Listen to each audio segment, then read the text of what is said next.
Mga kapuso, dalawang low pressure area na ang minomonitor sa loob at labas ng Philippine Area of Responsibility.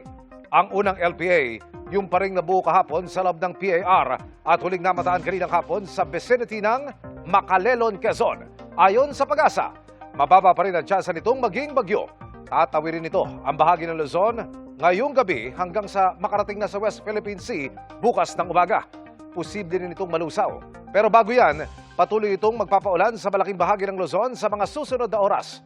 Ang isa pang LPA sa labas ng PAR, nakita sa layong 1,755 kilometers silangan ng southeastern Luzon.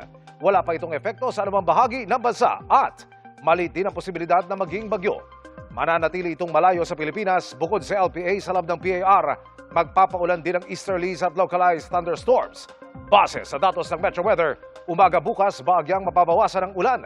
Pero pagsapit ng hapon, may mga kalat-kalat na ulan ulit sa Northern at Central Luzon, Calabarzon, Mimaropa at Bicol Region.